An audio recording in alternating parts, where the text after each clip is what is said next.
The Phillies and Diamondbacks won last night. The Phillies beat the Marlins at home 4-1 behind Zach Wheeler. The Diamondbacks, after going down 3-0 on the road to Milwaukee, stormed back, beat the Brewers 6-3. Wilbon, which win impressed you more? Tony, Arizona's win impressed me more. Arizona's on the road.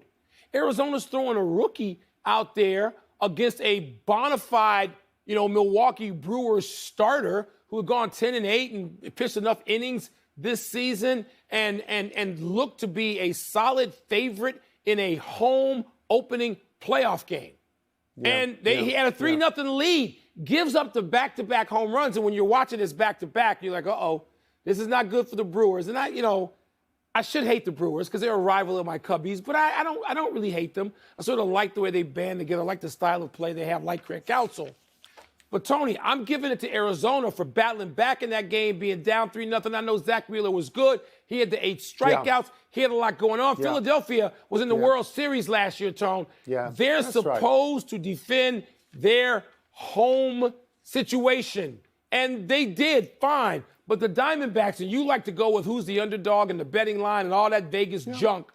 The Diamondbacks had to be underdogs last night. They came back from 3-0 down on the road and won that game. Diamondbacks, more impressive. All right, so it comes as no surprise to anyone who watches this show that you would pick Arizona because you have a home in Arizona, and I understand that. And I will concede that surprised me because I didn't think they would win on the road, especially when they went down 0-3. And I will also concede I don't know much about the Arizona players. It's not a division I watch. I watch the Eastern Division. But the guy I talked about yesterday, Corbin Carroll, the rookie, was everything as advertised. He had 2 hits, including a home run.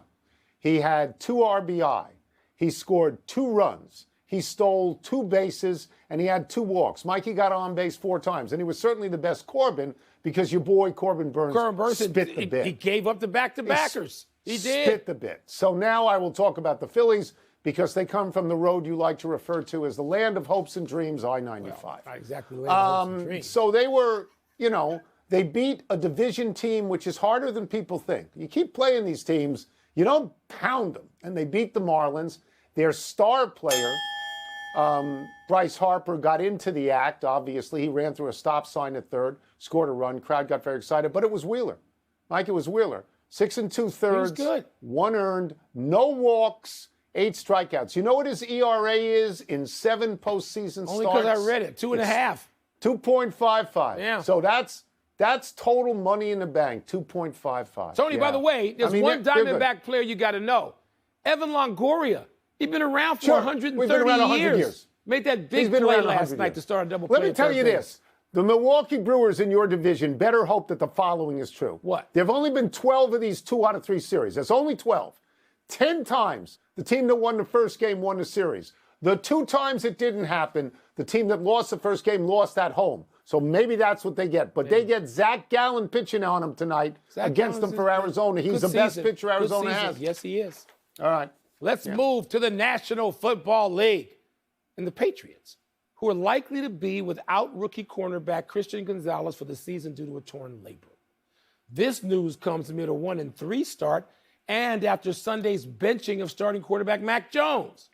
Patriots owner Robert Kraft said before the season that making the playoffs is very important to him. Tony, Bill Belichick is 17 wins away from tying Don Shula for the all-time record in wins. Could you see Robert Kraft and the Patriots moving on from Coach Bill before he catches Shula? If you're asking me if I think that Robert Kraft would fire Bill Belichick at any point, I'm asking I will you say emphatically no. I will say emphatically no. But if you're asking me if Bill Belichick might just leave of his own accord, I think that's possible. He might want to go to another team at that point because his team isn't very good now. And when you talk about being 17 away from Shula, he's looking at a 5-win team right now. So that's 3 more years. A lot can happen in 3 more years.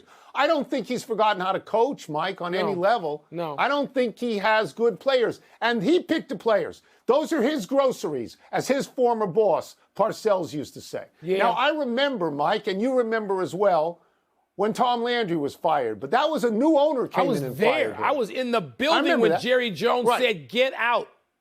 That's right. Gave And somebody we his both parking remember space. when Don Shula was forced out. Yeah. But that again, when Huizenga got full control of the team, that was only 2 years before that happened. Yeah. These guys, Kraft and Belichick, they go back 100 years. What I think might happen is this, Mike. Robert Kraft might decide, I want a little bit more input than I've had lately, and that might really chafe Bill Belichick, and he might leave. Tony, it all comes to an end at some point. It's going to come to an end sooner rather than later. Bill Belichick's 71 years old. And it's not going to last forever. I mean, I know that, it lasts a long time or even longer time for Greg Popovich, who just signed an extension to sort of get Victor Wembanyama ready, and he's a couple of years older than Belichick. And he's 75. He's 75. Tony, Popovich. It comes to an end for everybody. It's a number I know you mentioned Shula. We could talk about Noel. Very few have walked away with just walking away. Red Auerbach walked away. Maybe George Halas walked away. But, Tony, they all see. Pat Riley didn't just walk away. Phil Jackson didn't just walk. There were force outs in some of these situations, or at least situations where they weren't ready to leave. I do see where Kraft could say enough, because they look sort of putrid right now, and Bill Belichick can't stay forever. He's got to have a house somewhere in Nantucket. You put him in a car with a hoodie or two in the back, and you drive him to wherever he wants to go. You know what I think could happen, why I say he could leave? What? He could basically pull a Tom Brady.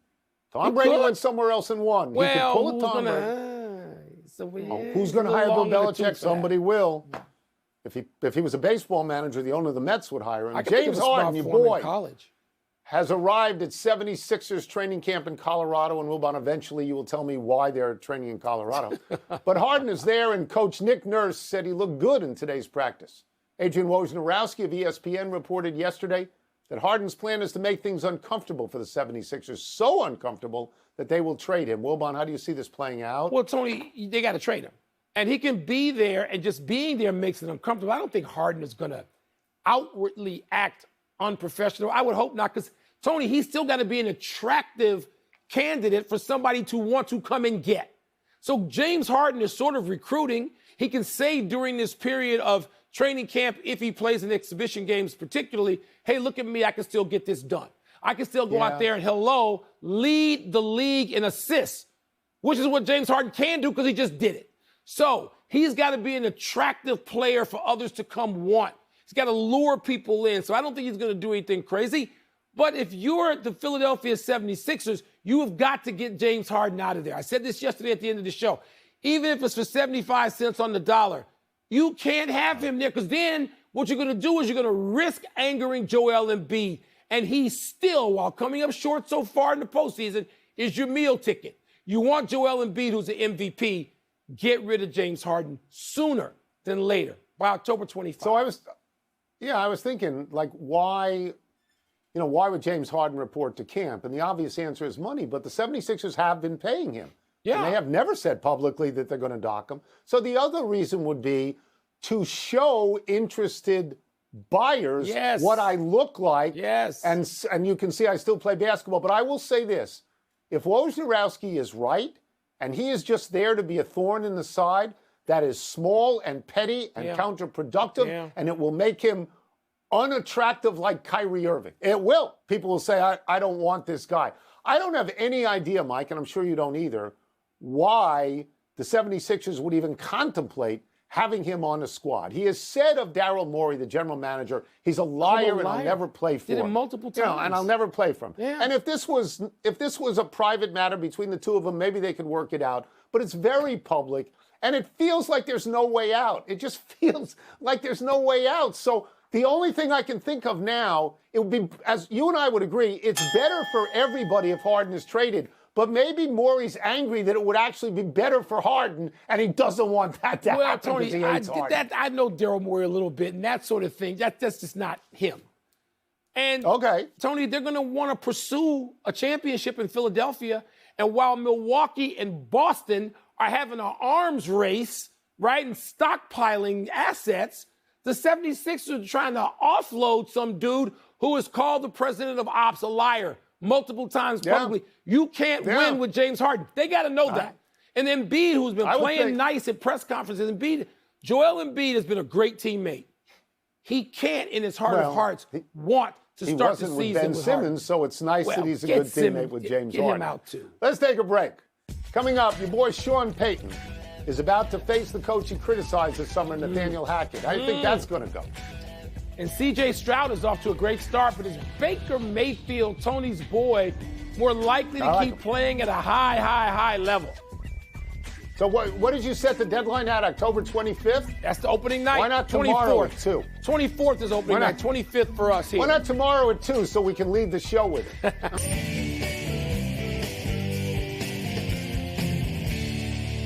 It's time for toss-up. 2 men enter, 1 man leaves, finishes the show, then wonders why he prepared so much for something that aired on ESPN2. What's first? Toss up, whose offense do you expect more from this Sunday? Nathaniel Hackett's or Sean Payton's? Okay. The Jets have no offense. They have no offense.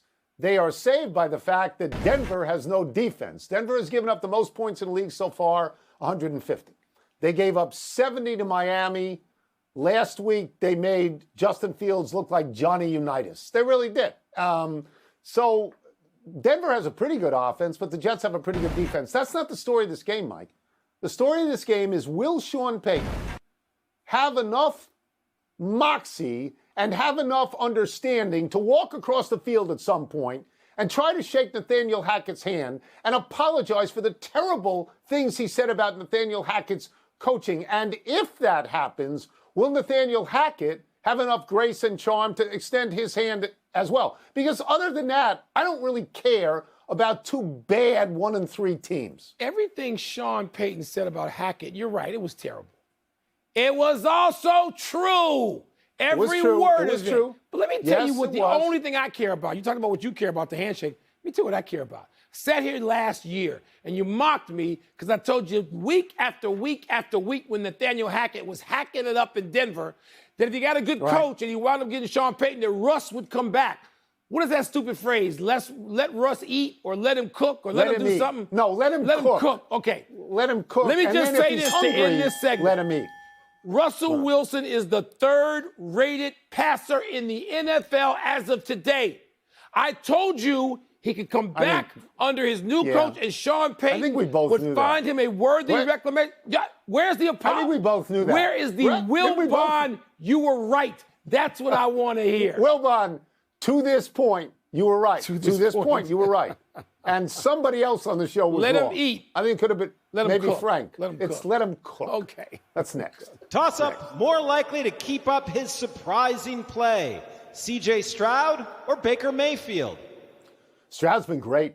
He doesn't have any interceptions. He's thrown for over 1,200 yards. He does not have any interceptions. He is by far the best rookie quarterback to this point, right? And he gets, I think he sort of gets a break in that they're playing Atlanta this week, and they're not world beaters. But to me, Baker Mayfield has been a total surprise, and I'm going to compare him a little bit to Stroud.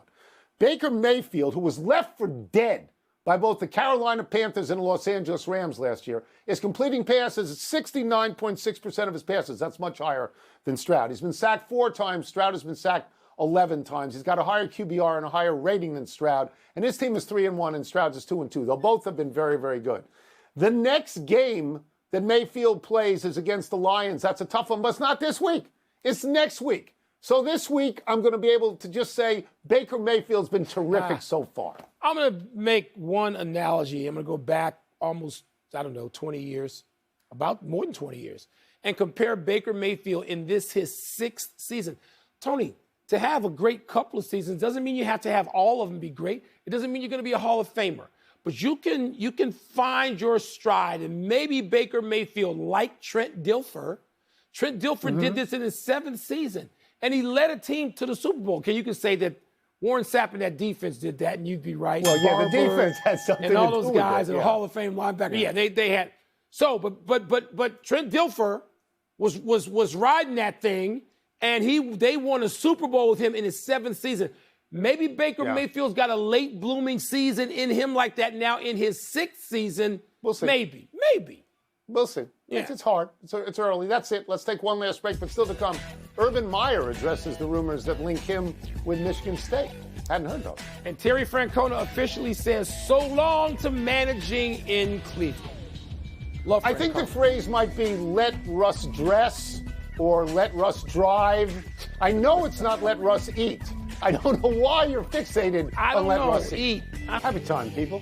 Happy 43rd birthday, James Jones. For those who don't know, Jones is the general manager of the Phoenix Suns, and he has been busy lately.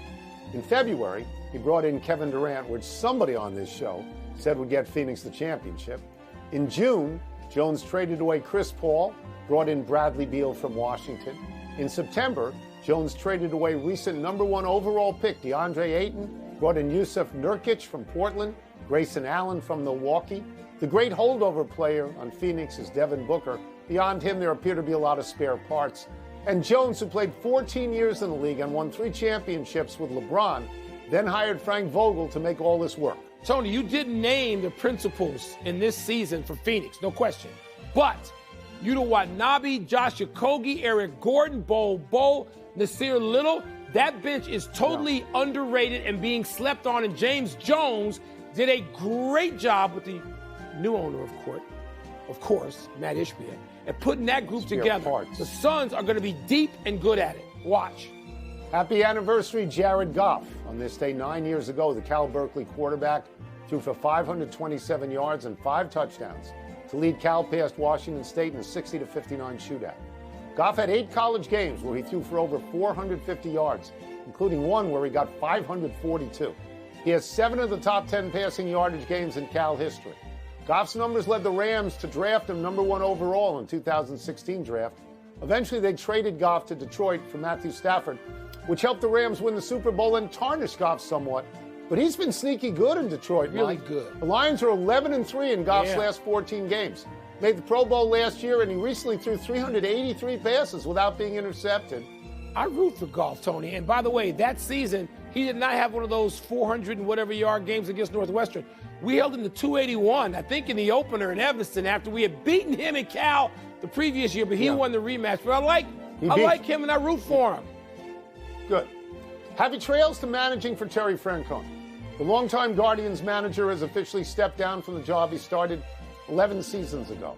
Francona has battled serious medical issues over the past few years, said that he's recently found himself not being as eager to tackle the things that have made him such a success in the past. Francona is the winningest manager in team history, 13th on the all-time wins list between Casey Stengler and Leo DeRocher. Got a front office job in Cleveland ahead of him, says he doesn't foresee managing again. On a personal note, Terry Francona has been one of our favorite recurring guests. Amen. Going back to his days as Red Sox manager. Smart, candid, self-deprecating, unashamedly bald. We thank Terry Francona. We wish him our best. We do, and I would hope that some television executives, plural, would say, you know what? This guy would be so great covering baseball, talking baseball, broadcasting, commenting on, in whatever capacity. Let's get Terry Francona, and maybe they can pry him out of that front office job. And Terry, there's a lot more golf to be played in Arizona if you're just on TV. Everybody goes to Arizona, Terry. Everybody. Wilbon is everybody in Arizona. Come on out. Bowl. One error. Yes, Bowl it's is Wilbon's. in Arizona. Trent Dilfer won the Super Bowl with Ray Lewis and the Ravens, not Derek Brooks, Warren Sapp, and the Bucks. Defense. That was Brad Johnson. We move on to the big finish. Let's do it. The 2030 World Cup will be played, primarily in Morocco, Spain, and Portugal, but opening games in Uruguay, Paraguay, and Argentina. Is this all right with you? Make up your mind about what your purposes are. Put them in one spot. Enough. There's too many places. Stop. The Broncos are planning to release pass rusher Randy Gregory if they can't find a trade partner. Makes sense? No, their defense stinks now. Why would they get rid of it? No. Urban Meyer told Bruce Feldman there's zero truth to him being a candidate for the Michigan State job. Your thoughts? I mean, if you say zero truth, I mean, Urban Meyer can go a lot of places. A lot of people still would want him. I'm going to take him at his word. Lexi Thompson plans to play in a men's tour event in Vegas next week. You excited for that? No, I'm not. I was excited when Annika Sorenstam played and won, and I thought that ended it for me. So, no, I'm really not. Last one. Cooper Kupp, cleared to return to practice for the Rams. Is that significant? They got this guy, Nakua, who's like Cooper Kupp, right? He catches 1 million balls a week. With the two of them out there, maybe that'll be quite a threat, Tony. We're out of time. Try and do better the next time. I'm Tony Kornheiser. I'm Mike Wilbon. Same time tomorrow, knuckleheads. You can get the PTI podcast on the ESPN app or Apple Podcasts. Bowl. You're sleeping on Bowl. You're going to regret it. It's like let Russ eat or let him cook. Let Bowl cook. Huh? Not sleeping Here's on Sports Center. Bowl.